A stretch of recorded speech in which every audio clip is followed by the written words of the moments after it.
మాయాదారులు.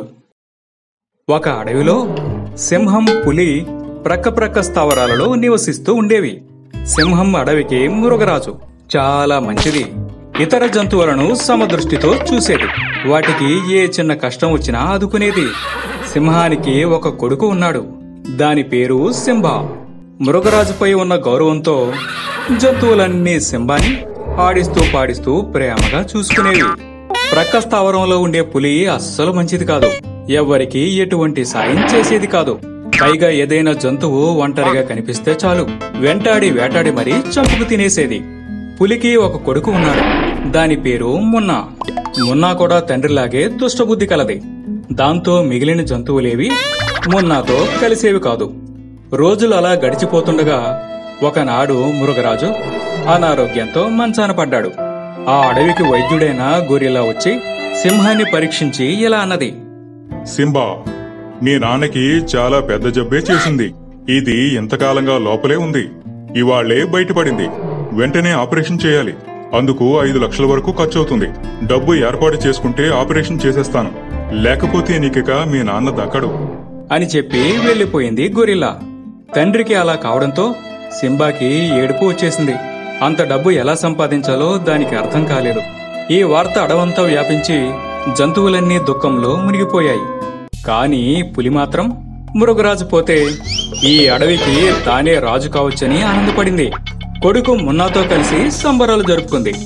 ఇంతకాలం దర్జాగా బతికిన సింబాకి కష్టాలు మొదలయ్యాయి. ముందు ఆకలి తీరడానికి ఆహారం, ఆ తరువాత ఆపరేషన్ కోసం డబ్బు ఎలా సంపాదించాలో తెలియక అడవంతా తిరగసాగింది. ఒకచోట సింబాకి 2 వింత మాయాదారులు కనిపించాయి. ఒకటి ఆహారపు దారి, మరొకటి డబ్బు దారి. సింహాన్ని చూసి ఆహారం దారి ముందున్న జింక ఇలా అన్నది: సింబా, ఈ దారిలో వెళితే మంచి ఆహారం దొరుకుతుంది.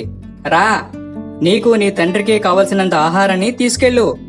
వెంటనే డబ్బు దారి ముందున్న తోడేలు ఇలా అన్నది: సింబా, ఈ దారిలో వెళితే బోలెడు డబ్బు కనిపిస్తుంది.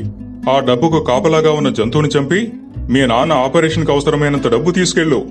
సింబా ఏమాత్రం ఆలోచించకుండా, నాకు డబ్బు అవసరమే కాని నేను డబ్బు కోసం ఒకరి ప్రాణాలు తీయలేను అని ఆహారం దారిలో వెళ్లి ఆహారాన్ని తీసుకుంది. ఆ వెంటనే డబ్బు కూడా ప్రత్యక్షం అయింది.